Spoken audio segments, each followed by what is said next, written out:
And now it's time for more of Southern California's sports fishing voice. Let's talk hookup. This portion of the show is sponsored in part by Ford, the official truck of Let's Talk Hookup. Rancho Leonero, where your wildest Baja dreams come true. Shimano Rods and Reels. Fish with the best. Shimano. Here we go. Another great hour of Southern California's sports fishing voice. Let's talk hookup. Here's Pete Gray, Rock Cod Rick Mexa, and Corey Sandin. Welcome back. Hour number 2. Let's talk hookup coming your way in the mightier 1090. Having a great time talking fishing with Mike aboard the Tribute. Man, it is just happening right now. Today is a good day to be talking fishing. Oh, man. Beautiful weather, good fishing, whether you're a private boater, whether you're going out on the Tribute, day-and-a-half trips. In fact, we're giving away a day-and-a-half trip today on the Tribute. So one lucky caller at 213-432-1090. Thank you, Mike, for that. Oh, of course. Or a lucky texter. We're going to flip a coin at the end of the show. So when you do text us, make sure you leave your name and contact info, your telephone number there. And it's just a cool way to yeah. You know, the app is so cool. I listened to the archive shows. You can listen to ones from, you know, how many years ago you want. But just to listen while I work and while I'm not here, it's a cool way to do it. Great way to kill some time, no doubt about that. Well, the phones are packed, and so are the texts. We're going to start off with the text. Good morning, boys. Mike, can you talk a little bit about how your boat is outfitted, the type of electronics that you have, and do you guys offer an RSW? That's from Ralph and Menifee. Oh, yeah. No, we've been RSW since it became cool. Actually, all of our fish do go into an RSW. We keep it right about 36 degrees, not frozen, but extremely chilled. So your catch comes out, and we've talked about it, this is years ago, but in some cases the fish actually come out better looking than they went in, which seems unheard of. Yeah.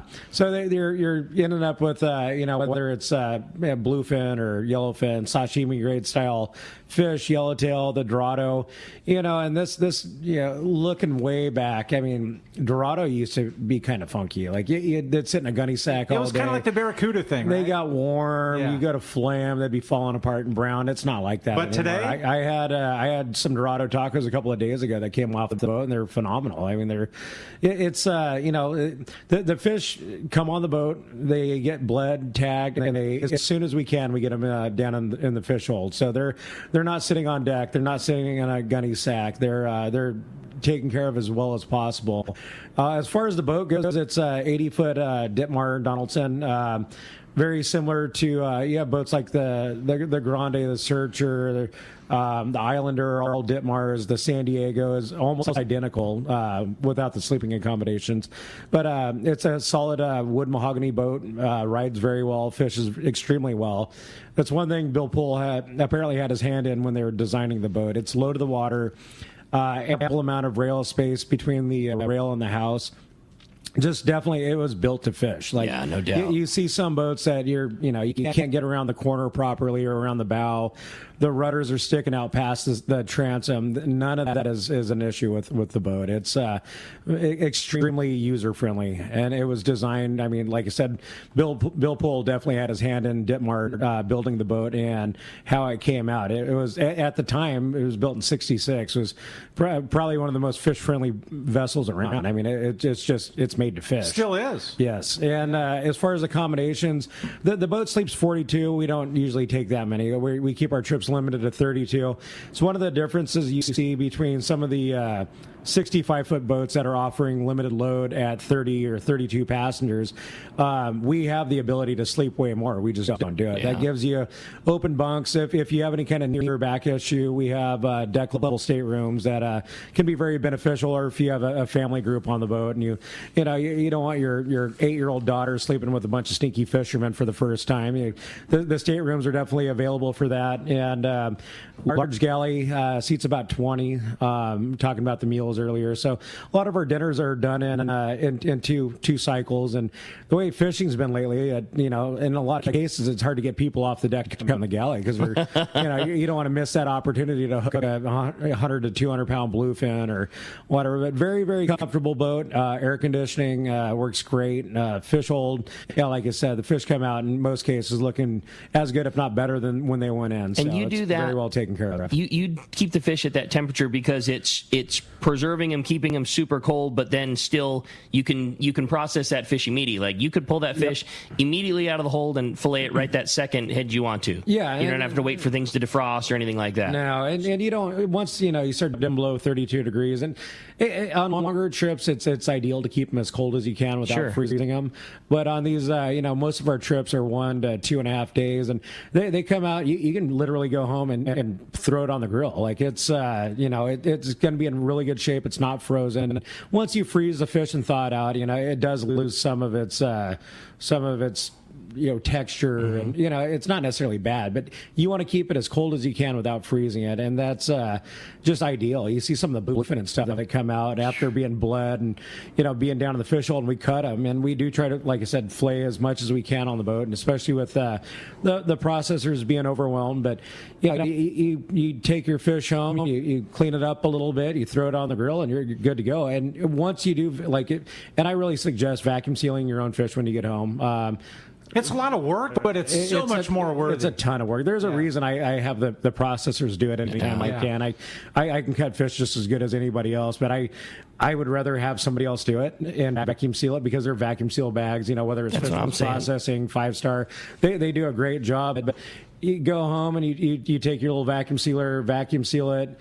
You can choose your portion size, everything else. But if you want, you get in from a day and a half trip on Tuesday morning, you go home and you put that thing on the grill Tuesday night, and it's as good as it gets. How cool. And it's never frozen, so you're only freezing it once if you're putting it in your freezer. I like it. That's cool. Phones are packed, Corey. Let's get them. Let's do it. How about Ed? Ed in Mira Mesa. Good morning. Appreciate you joining us on Let's Talk Hookup, Ed. What's up, Ed? Hi, guys. Hey, I got a couple questions. First one is about the remote, at the car dealerships. I haven't heard anything about that. I don't know if it's still going on or what. And my next question is for Mike. What would you rather have, live bait or artificial going after the Dorado? Ooh, see, that one thing with Dorado fishing is jigs and Dorado do not do very well together. When there's 30 other people next to you. Yeah, if you're fishing your own private boat or something. But Dorado they love to jump. Yeah. A lot of times thing they do. They love to bite them. And a lot of times you'll see them jump before you even know you're bit. And as soon as they feel that line in their mouth, the hook, whatever it is, a lot of times you'll see, we'll be stopped on a kelp and a Dorado starts jumping. They don't do that unless they're hooked usually. So the problem is if you're fishing on a boat with 30 other people, that Dorado comes up and jumps and you're pulling on it, whether it's a plastic, a jig, anything else, a lot of times that thing comes straight back in the boat. And they have a tough mouth. They great head shake when they jump, and it literally is terrifying when somebody's pulling on an 8 or 9 foot rod.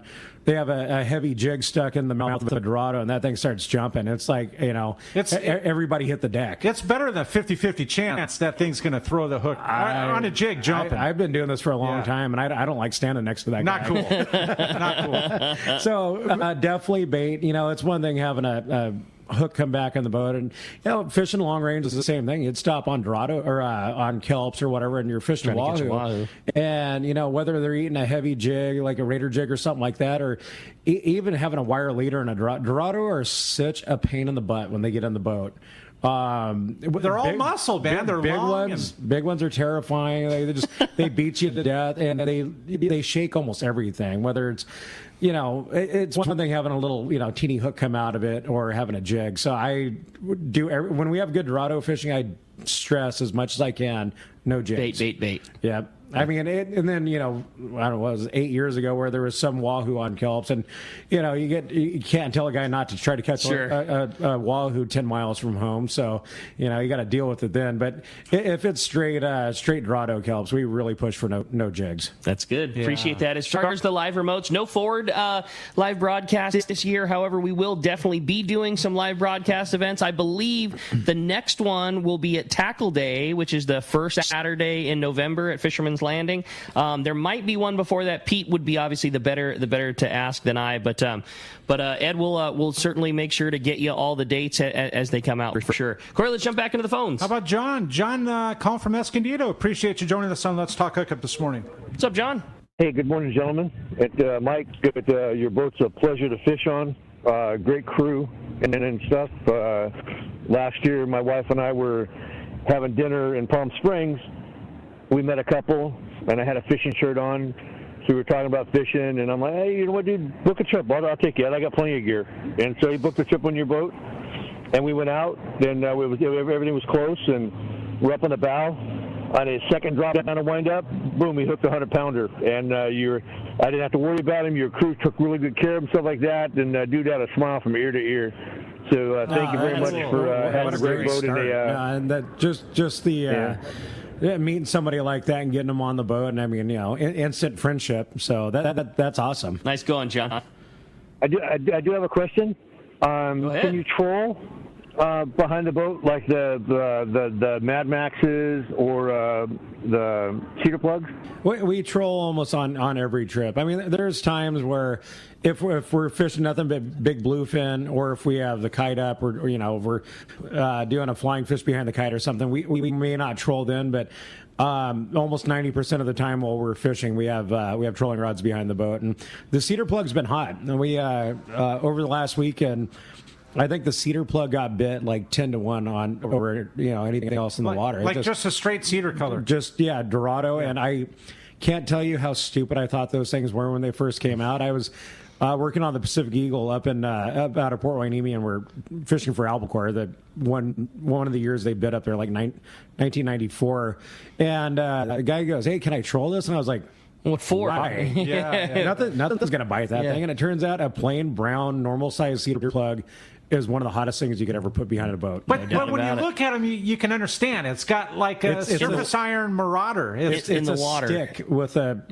lead head on it. Yeah, out of the water, dumbest looking thing in the world. You see that thing when you're back in control, and it's finding its own path, dip and dart, and all of a sudden it's like, all right, yeah. Yeah, well, what's it supposed to look like? Yeah. What in the water looks like it's a brown stick? But the action of it is the key. You see it going, and it looks like a marauding surface iron. They work great. I love it. Who cares, man? They get licked. Make sure if you're coming out with us, yes, bring some cedar plugs. Appreciate the call, John, very much. All right, let's find out what's going on the water. I know. We've got our guy. Your guy. Right? Our guy, the saltwater guide. And the report is sponsored by Fisherman's Processing. Let's see here. Definitely, you want to make reservations like we mentioned earlier, okay? Yeah. So whether you're fishing out of San Diego Landings, a long-range local, or your private boat, I'd imagine it's pretty difficult right now if you have your own private boat and you're bringing one in. But you want to check with them first. They also have Fish Pros Market. You can purchase fresh fish, smoked, jerkied fish, spices, or smoked cheese, tuna burgers. Their poke kit and their amazing ceviche kit, too, which I enjoyed a couple days ago. Check them out at Taylor Street in Old Town, or call for details, order online, and check them out on Instagram at The Real Fisherman's Processing. Somebody needs to buy all that stuff to open up some room. I know it, right? It's got a beautiful location. Speaking of your guy, your saltwater guide is on the line. Good morning, Dave Hansen. Good morning, Rick. You know deep down inside I'm your guy, too. Yeah, you're all of our guys. Monkey on the back and all. Yeah. Mike need a monkey report. My monkey's doing great right now. He's grooming my legs as we're speaking. I just busily grooming me. Yeah, the visual aspect of it is beautiful. Yeah, something I never need, for sure. I'm going to send you a picture, Rick. You're going to get a picture right after this. All right. Oh, I can't Mike wait. Pritchard, you're the same thing I said. In the early 90s, we were albacore fishing, and a guy came up in the bridge and said, hey, Cap, can I put this thing out? I'm all, no, absolutely not. We know what's working. Sure that's what I we're trolling zucchinis, and we're trolling Mexican flags. We're not putting that. No, you can't put that behind the boat. Next thing I know, a guy yells, "Hookup!" I come running down. I'm all, "What's going on?" It ate that piece of wood. I'm like, "You guy, what? There's no way. Keep that shit out of the water." Oh man, that's funny. And they still work great to date. Oh, my God. We use them down here in Cabo every single day. There's one behind the boat everywhere. Doesn't matter. Still don't know what they look like. Yeah, it doesn't. I don't know what they're supposed to mimic, but they work. Yeah, who cares? They get the boat stopped. That's it, Line jig man. strike on a cedar plug. I'll take them every day. All right, gang, fishing-wise. Yeah, very easy to unhook.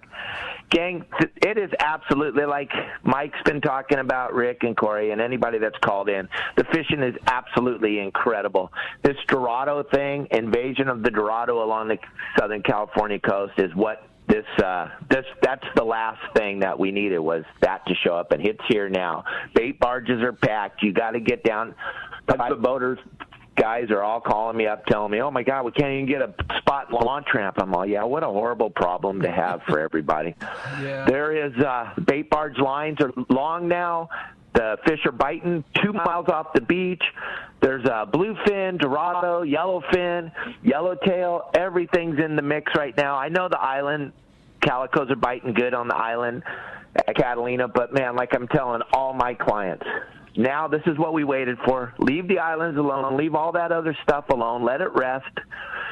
Go offshore. Go find something floating in the water. Go catch some Dorado.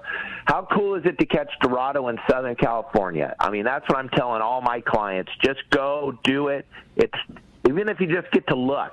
There's nothing better than looking at those fluorescent bluefish swimming around under your boat while you're watching the cars drive down the freeway. It's pretty spectacular. It's pretty neat, really, Dave. Out of all the, for the private boat guy that wants to take his, 15 or 17, 20-foot skiff out, they're a legitimate size, man. They're, and what a great fish for a kid to catch right? for the first time. Yeah, totally. Just beautiful, good eating, and very close, extremely close to the harbor. Crazy. Right, and that's what we need. We need something to let all the other stuff that we've just been fishing day in and day out all season long. It's time to let that stuff rest. Go offshore and go have fun. Go maybe catch a bluefin, a yellowfin, a Dorado, a yellowtail, a marlin, a swordfish. Everything's here right now. The water's purple-blue. It's unbelievable what's going on in Southern California. So there's nothing else to wait for. It's all here. And like Mike said, you can't get a reservation on a sport boat right now, but, man, call and try and get on a waiting list. It's the time. You want to be – if you don't have your private boat, you want to get in on the list. And then look at what my brother went out and did yesterday on their new boat. My goodness. Anybody can catch fish if Mike can. That's a beautiful ride. Hey, great report, Dave. As always, you appreciate it. If somebody wants to keep in touch with the latest videos, trends, what's going on down in your world, how do we find you at Your Saltwater Guide? Guys, check me out, Your Saltwater Guide, all over social media. I do 3 brand new videos every single day talking about fishing or your boat maintenance or whatever has to do with whatever has to do with whatever. So check me out, Your Saltwater Guide, and if you want to quit following the tribute around and actually find your own fish, go to yoursaltwaterguide.com, and I teach you how to never, ever follow a sport boat. Thank you. I like it. Great job, Dave. Appreciate a great report as always, and we will talk to you next week. All right, guys, thanks. Talk to you next week. Bye. Appreciate it. Thanks a lot. All right, let's jump back into those phones. Corey? How about Dennis? Dennis from San Diego. Good morning, Dennis. Welcome. What's up, Dennis? Hey, good morning, guys. What a way to start off the show. All you can eat Dungeness crab, man. You make me hungry. But I got a question for the captain. Go ahead. I got a question for Captain Mike. I have some mobility problems, and I use a CPAP, and it's not fun spending the night sitting up in the galley plugged in. Are you guys have the ability to for us disabled people and use CPAPs on your boat? You know what we do? We have an outlet on each side of the bunk room that was basically put in there just for that reason. It's accessible from probably 4 bunks on each side. And then if depending on weather, we try not to use our staterooms just because they're located up in the bow in choppy weather. But if the weather's nice to mediocre, that's something that in the landing they won't assign our staterooms. That's something you get down there, you talk to one of the guys up the landing, whether it's Kirk or somebody, and they'll probably have you talk to me or talk to Tyler. And weather permitting, we would just basically end up putting you in one of the staterooms. The staterooms have 3 bunks in each one, have outlets, have countertops, storage, and are very, very ideal for anybody that has any kind of mobility issue, and especially a CPAP. kind of cool. There you go, Dennis. Appreciate the phone call very much. Had another great text come through. This one says, Mike, I lost a big bluefin tuna at the gaff the other day. We stuck the fish, and he freaked out, ripped off the gaff. I broke my line. Can you please give me the proper procedure that I should do as an angler when the fish comes to gaff?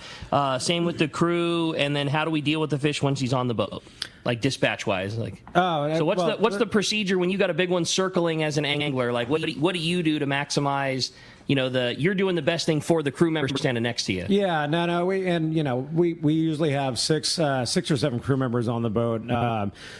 When you have a big one up in the corner like that, usually you're going to have a crew member on each side with a gaff. If everybody's got a fish hanging, it's going to be, try to stay on top of everybody, kind of a first come, first serve as far as gaffing goes. But usually if you have a big fish like that, there's no less than 2 or 3 crew members at your side trying to do everything they can to get that fish on the boat. And I know this has been controversy for years now, but those big bluefin are absolutely terrifying when they're next to the boat. It's a humbling experience to have a gaff ripped out of your hand, but it does happen.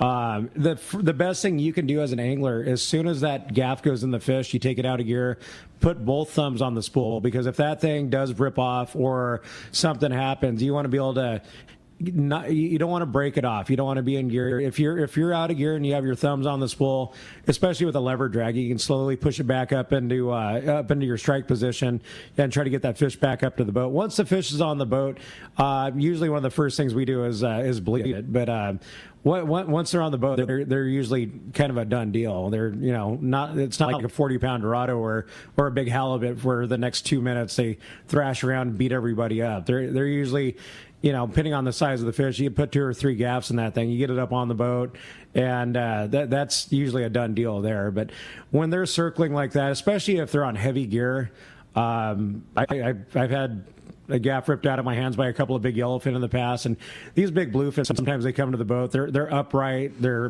brown back in, they're not on their side, they're not tired, and what's going to happen when that first gaff goes in. It's a very humbling experience to get beat up by a fish. I think Frank gave a great description. Like you said, people love to debate. It pulls harder, yellowfin or bluefin. And Frank's thought, which was the one that I liked the most, he said, when you hook a fish, rod and reel, fighting it in the beginning, there's no question yellowfin pulls harder, pulls more line, all those things. You see them go out to the sunset. Yeah. But when you get that thing close to the boat, the bluefin are just so less predictable. For the most part, a big yellowfin gets up, nice big flat circle. You wind the line. When you can get the line, you put a gaff in it and call it a day. Those bluefins are just switch directions. Head and how many just head shaking SOBs. They come up flat back all the time, showing you one side, big oval circles down around and getting in the wheels. There's something about those things when they get close to the boat, man. They don't have that nice, big, flat, predictable circle that okay, 3 more times around, and we're going to put a gaff in this thing, and it's over. Those things are not finished until they're in the RSW. All the years that I worked on the Excel, I ran the Intrepid. Those big yellowfin are one thing, and you see some phenomenal night bites at Hurricane Bank and as a crew member, you wake up and you literally don't have the sleep out of your eyes, and you got to stick a 200-pounder. When you're doing it now, I don't know if it's just because I'm getting older, but you get up during a night bite on these bluefin and you look down and there's 3 of them at color, and you're like, oh man, this is gonna hurt. Are the bluefin any different at night than versus during the day? Like in that fight coming to the boat, you get some of them that come up within seconds. They're disoriented, whatever, in the lights, and no matter what, it just seems like for whatever reason these big bluefin when they come up hot like that, they're, like you said, very potentially unpredictable. Yeah, a lot of times they're on heavy line and they come up faster, and you get a 200-pound bluefin that's at the boat within 5 minutes, and it's terrifying. And I can't imagine their teeth and if you've got a smaller leader, I mean, you're you're asking for trouble. You see them. There's a split second for anybody who's been doing this a long time. You can almost see the look on the fish's face right before it head shakes, and once it head shakes, it's going. Yeah. So as a crew member, you have a split second to make a decision whether you're going to gaff that thing or not. Because once it shakes its head and takes off, I mean, the chance of losing that thing it quadruples. Sure. They have really aggressive teeth. They're great, at chewing through lines. So you see one, especially in the dark like that, and it comes up and it starts to head shake, and you're like, unpredictable. Man, this is going to hurt. I dig it. That's cool great stuff. We're going to be right back with more of that with Mike on the Tribute. Taking your calls, text some more when we return on Let's Talk Hookup after 1090 ESPN Radio.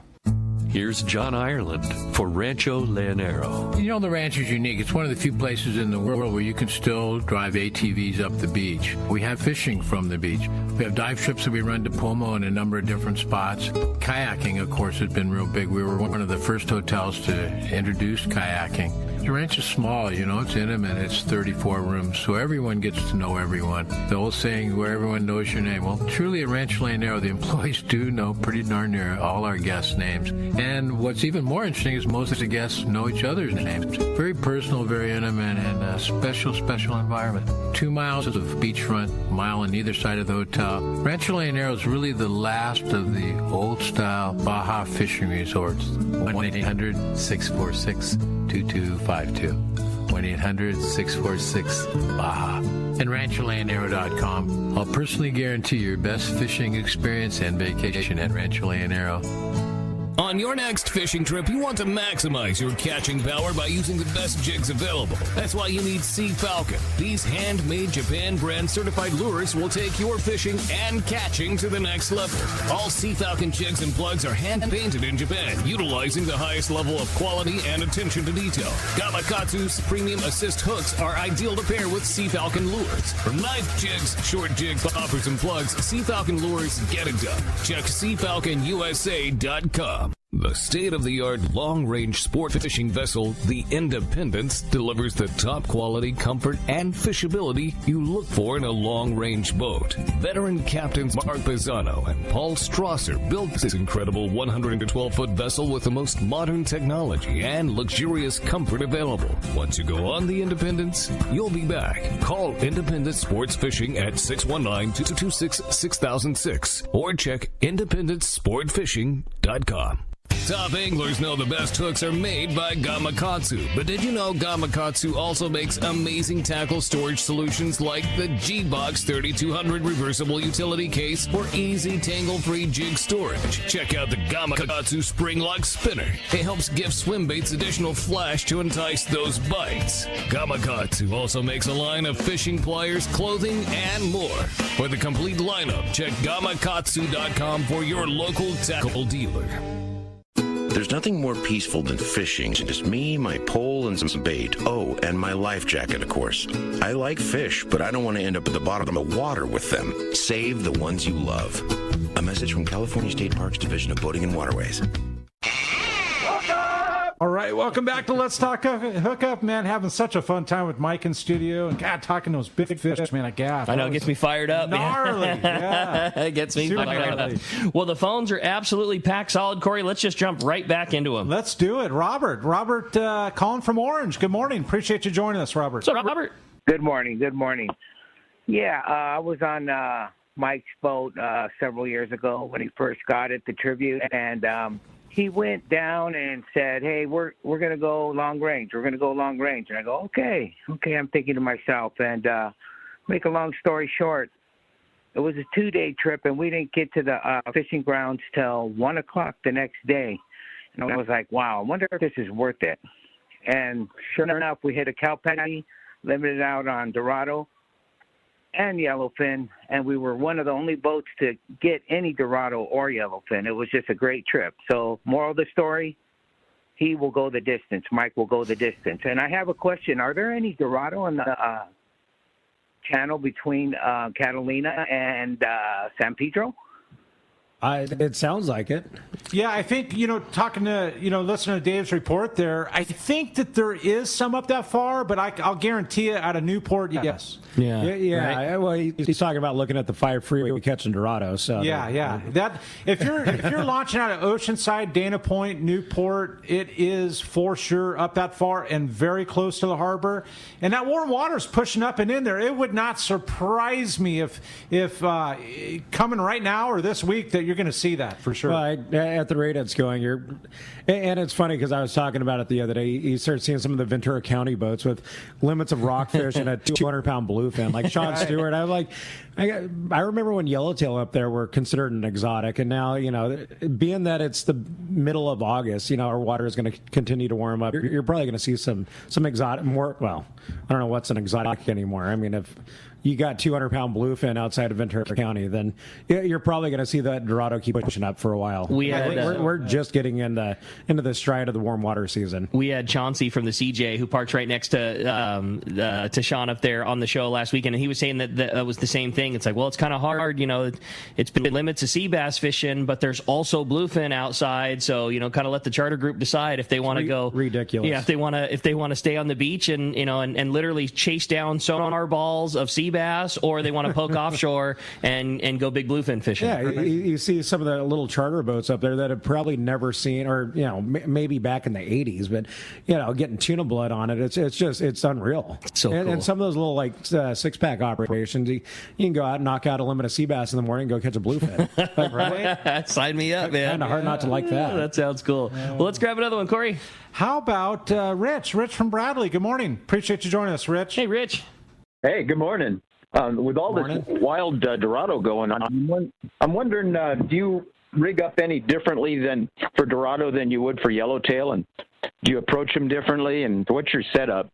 Not really. I mean, fluorocarbon's always a great idea if you're fishing like 25 or 30-pound tests, which is what the majority of what we've been doing. Although we've had some very, very good bites on kelp patties here lately where, you could fish 40, 50, 300-pound, whatever you want. I mean, there's been times where when those Dorado are biting, they're probably one of the goofiest fish out there. I've seen them caught on banana peels and all kinds of different stuff. But you're pretty much the same setup. As far as our approach to them, the kelp patty fishing is going to be about the same thing. Like I mentioned earlier, if there's a bunch of big yellowtail around like there has been, you usually try to set up a little bit further from the kelp patty so you don't end up losing them in the yellowtail in it. Especially when you're talking about 20-pounders. Yeah, they legit. It's amazing, and you get some people are like, I don't like fishing yellowtail. That same person hooks one and it's going towards the kelp, and they've never been madder at a fish. that 20-pound yellowtail, I don't care what you're fishing, 40 or 50-pound. If it's got its mindset to get that kelp, there's literally no stopping. He's getting there. There's, those big ones fishing on yo-yo jigs. If they can see the bottom, if they can see a kelp patty, I don't care who you are, how many big bluefin you've caught, or anything else. That is a very humbling experience trying to stop that thing when it's 3 feet from the kelp. And then you got to stand there looking at your buddies like, oh no, I'm in the kelp. Hopefully we'll get them out. And always remember, it's easier to pull on them before they get in there than once they do. That's a good tip. They're like, oh, I don't want to break them off. And I said, well, if it touches that kelp, it's a done deal. So you pull on it 50% harder than you want to right now, and you might get that thing. So a very, very similar approach to either one. That's cool. Hey, great tip. Yeah, great question. Hey, another fun text. Good morning, gentlemen. Great show today, as always. I'm an older dad and getting ready to take my son and daughter down to become what has become a bucket list item, a deep sea fishing trip. They both have enjoyed camping and freshwater fishing as kids, but I want to give them the same blue water passion as I. Mike, what type of trip do you recommend that I introduce them to get them into saltwater fishing? That's from Mark in Temecula. Well, being that you live in Temecula, you're close by, so depending on age-wise and how they do on a boat, I would definitely get on the New Seaforth for a half-day trip. I think the San Diego's sold out until like 5 years from now or something. So who knows when? Yeah, exactly. There might be a space in 2024. Yeah, the Sea-Watch does both 3/4 day fishing, but I would get them on a half-day boat. At least get them, let them try it out, make sure they like it, make sure that you're not getting them on a 36-hour trip for the first time. They get seasick and they don't ever want to fish again. So, give Seaforth Landing a call, talk to Marcos, one of those guys, and try to find out when there's availability. Our weather apps now are phenomenal. You can look at the weather 2 weeks in advance and at least get an idea. But I would try to book, get out there and let them do some calico bass fishing, some barracuda fishing, whether it's that bottom fish, and at least let them get a feel for what they're getting into before you put them on an overnight trip or longer. I've seen guys bring their kids out on a day and a half or 2.5 day trips where the weather is horrible, and that kid will never look at a boat the same way ever again. I love your thought too, and Brian and Julio both on that new Seaforth are so good with kids. I mean, it's a perfect platform. It is, and both of them are good guys. You go on a day when there's some good bass fishing, or just short bass fishing in La Jolla.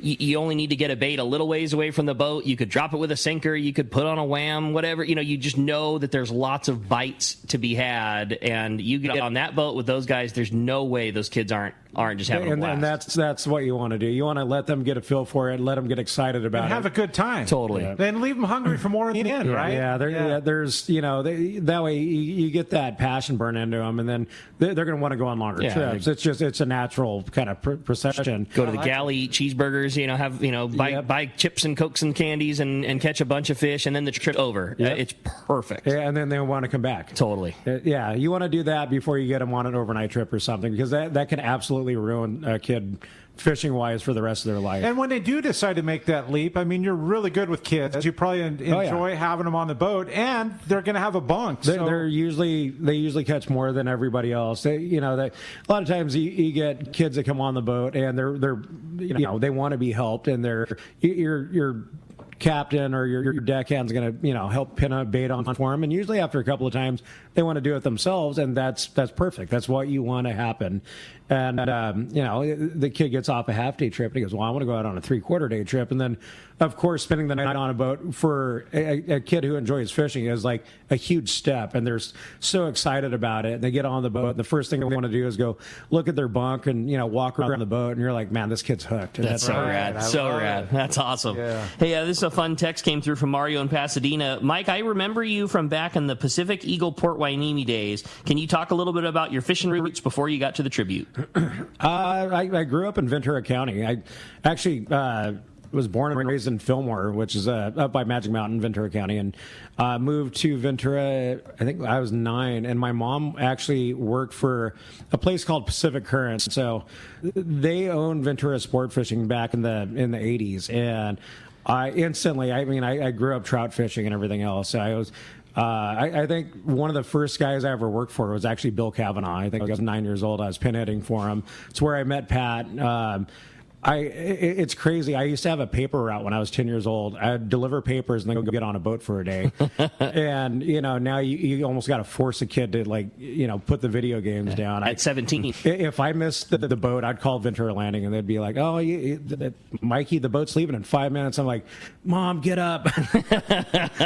But, we were talking about bonita fishing in the surf earlier. But one of the coolest things, right? As a kid, it was literally... And I remember seeing, 10, 11 years old, seeing all the flyers, albacore trips, and I was like, man, that's got to be awesome. But for a 3/4 day fishing up there, catching a 10-pound bonita on 12 pounds. That's a big deal, and man. A spinning rod was... It was the greatest thing in the world, man. Yeah. I live for that. I was going to say, you want to talk about testing your angling skills. Catch a 10-pound bonita on anything less than about 40-pound line, and you've got your work cut out for you. I don't know how many times I got spooled. Sure.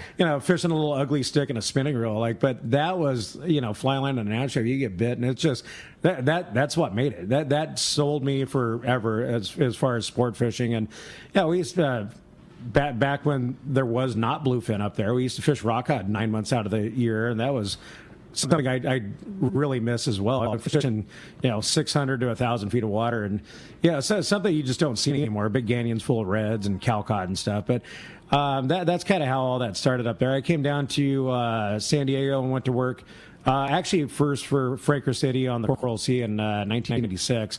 And when the boat went back up to Oxnard, I stayed here. I worked on the producer for 4 years. Got my captain's license when I was 20, and kind of the rest started. I think I started running the Excel when I was 23.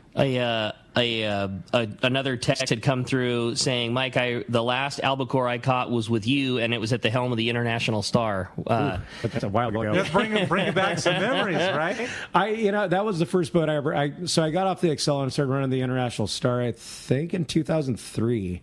So somewhere in that time period, and did a lot of work to the boat. It was a small. Well, it was a big small passenger charter. Yeah. We basically slept 18 guys on a 70-foot boat, and what a great time. We killed the albacore for years there. I mean, the first trip I think I ran was July 5th that year, and we had limits of albacore and passed school off to the pad on the Pacific Dawn, and just what a great start. And I do miss the boat. It became the Avanti or Invicta, and is no longer around. It might still be part of the Coronado Islands, but great times. Just growing up, and it's funny you talk about albacore though. I don't think I have a crew member on the boat. No, maybe Colin that's seen it. Yeah, my second captain, Sean. But aside from that, most of these new crew members have never seen an albacore. Isn't that crazy? Wrap your mind around when that, the first one comes up, they're going to just look at it and be like, "What the heck? What? Yeah. Hey, there's something flying in the water." I joke about the same thing all the time. I would say that obviously I'm biased, but I would put our crew at our tackle store at Fisherman's Landing against any place in the world. They are the fishiest SOBs in the world. That's all those guys do. The most hardcore have done so many things, and I think there's only 3 or 4 people there, and that includes Doug and I, that have ever even seen a live albacore before. You know what I mean? Like they're just, those kids are the best in the world at what they do. And I was like, well, have you ever seen an albacore? Like, well, I saw a picture of my dad with them, back in the day, but I've never seen one. I mean, think about it. There's a generation or two of not only employees, on the boats and shops, but actually fishermen, right, that haven't seen an albacore bite. Aside from Mr. Schmidt, you're starting to limit it there. Yeah. So, I mean, we're in a most beautiful cycle we could be in right now, right? And that albacore cycle is going to come around eventually. And well, it's funny because Dave Hansen was talking earlier about the cedar plug, and back when we used to troll nothing but Mexican flags, root beers, abortions, stuff like that. And we still have all those feathers in the wheelhouse. And when this happens again, it's gonna. I mean, that stuff's gonna be valid. They do eat the cedar plug, but it's one of those things that the crew keeps throwing in the back. They're like, I don't even know why we have the stuff in the wheelhouse. Well, you're gonna find out. Like the sonar is a key ingredient in the whole thing, right? To see a spot of fish, but you can't see the 10 or 20 fish spot, right? As easily as you can a 1,000 fish. Oh, yeah. No. It's going to be a game changer for a lot of people. Trolling back and forth over the same 100-yard spot because you're picking up one albacore at a time for absolutely no reason why they're there. And you just keep circling around, keep going back over that same spot. But you don't sonar it. Yeah, there's nothing on the sonar, really. Minimal. It's got to be a pretty good school of albacore to really see it on the sonar. But that's where the jigs are going to come into play. When I first started running the Excel, I just remember you're looking at one dot on the sonar, and you're chasing it down in a 124-foot boat, trying to run over that one dot. You got a lot of new captains now. They're not even going to bat an eye at that. They're going to be like, it's just one fish. Why would you turn on that? Because sometimes that turns into 400 fish. Yeah. That's wild. I love it. Hey, this is a fun one, Corey. Darren and Menifee sent us this text. Said, hey, I need to double down on the Cedros reports. I got back Monday. We had yellows, calicos, and halibut with my dad and my oldest son. We spent 2 hours fishing Isla Natividad that was to the south. We released over 100 bass in 2 hours, all on Corey swim baits. I went through an entire box of browns, mostly 6-inch MC weedless, also the 7-inch and 8-inch weedless, and we crushed them on the big viejos with a 1-ounce lead head on a war bait. Yeah, man. You got me going. That was from Darren and Menifee. That bass fishing in Natividad could be ridiculous. Yeah. You've never seen so many 10-pound calicos on basically a chunk of rubber. And it's pretty cool. I mean, leaving from Cedros right there, it's like a 10, 12-mile jaunt. One of those small boats, 15. it's nothing. No, it's super fast. Yeah, it's funny. We did a bass trip down there years ago on the International Star, and my cook stayed on the boat. He was watching it while we were on anchor. We went out, just killed we skiff fishing for calicos, came back, and he had, I think, 15 halibut while we were gone. And almost all of them were like 10 to maybe 20 pounds. Yeah. But I came back and he goes, guess what we're having for dinner? I said, what? And he goes, look in the kill box. And I was like, oh my God. Yeah. Hey, that's the kind of stuff you get to say to sport fishing. Yeah, that's awesome. Cool. Can handle that. That works for me. Hey, I love the talk. I love the good stories. We're going to be right back with Mike Pritchard. We're going to find out who's won this day-and-a-half trip, whether it's a caller or texter. When we return on the Let's Talk Hookup app, the Mighty 1090 ESPN. That went by fast. It goes super fast. Many years ago, Baja pioneer Bob Van Wormer found the area he called the Great Fish Trap in the East Cape of southern Baja and built what is now regarded as the premier East Cape resorts of Palmas de Cortez and Playa del Sol. Today, following in their father's footsteps, Bob's sons, Bobby, Chucky, and Eddie, have taken Palmas de Cortez and Playa del Sol to new levels with the largest sport fishing fleet in Mexico, a luxurious spa, and top-of-the-line resort amenities. Van Wormer Resorts have become a destination for travelers worldwide. But for us, Palmas de Cortez and Playa del Sol are just a short 2-hour flight away. No other tropical fishing destination offers the experience and value that you'll find at Palmas de Cortez and Playa del Sol. Now you can plan your Baja fishing vacation quick and easy by visiting VanWormerResorts.com. And when you're ready to book, it's quick and easy. Or simply call 877-777-TUNA for more information. Van Wormer Resorts, the East Cape's finest.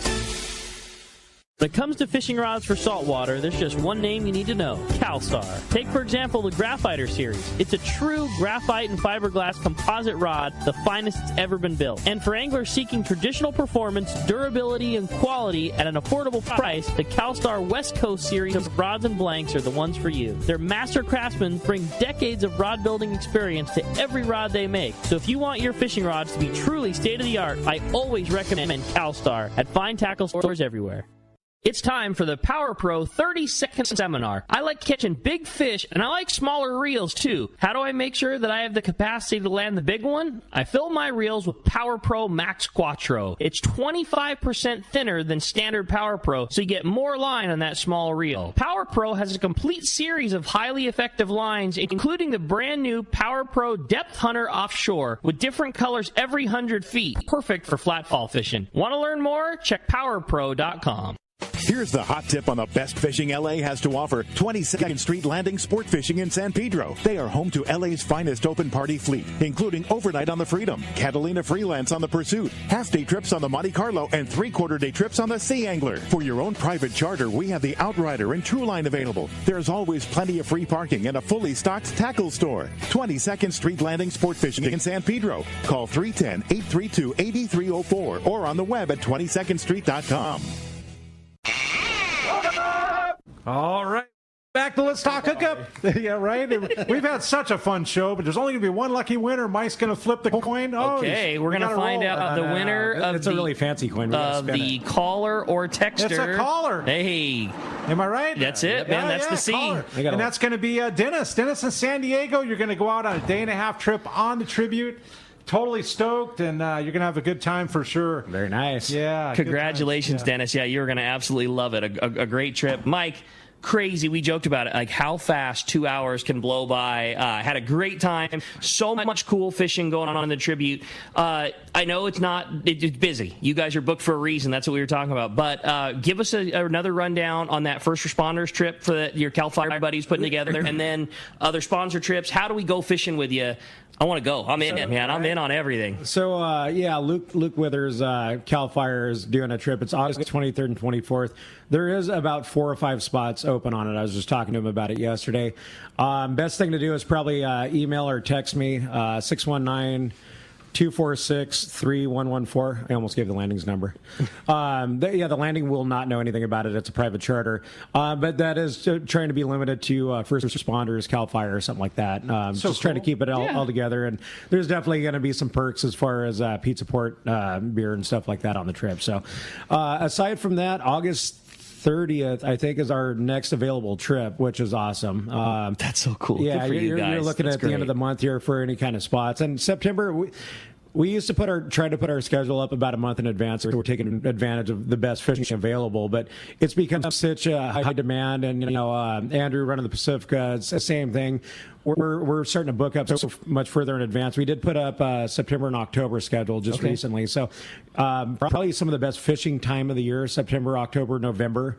With this yellowfin starting to show up, the Dorado and everything else. It'd be a great time to call the landing. You can reach Seaforth at 619 224-3383. You can book through C4sportfishing.com, tributesportfishing.com, and always take a look at our Facebook page. It's Tribute Sport Fishing, so you can see what we're catching. But it really good time to jump on the boat. We're same thing, charter-wise, booked out, for the next couple years. If you want to do a charter, you can always reach out to me.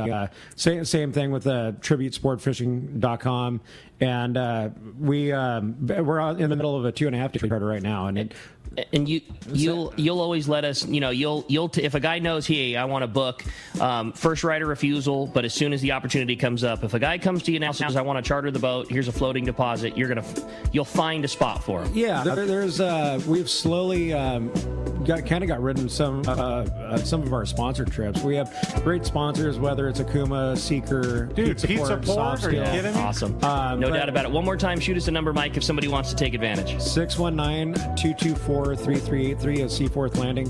And tributesportfishing.com is a good way to book as well. Awesome. And a great job, and we so appreciate you always keeping us up to date. All the reports, all the info. We love it. We love the Tribute, and we're sure proud to be a part of fishing with you, Mike. Hey, we appreciate you. Another couple of great shows coming for you next weekend. Next Saturday, Jeff Hughes from H&H Marine, and next Sunday, Eric Landisfine, outdoor rider and avid angler. Going to be a couple of great shows. We'll see you next week right here on the Mightier 1090.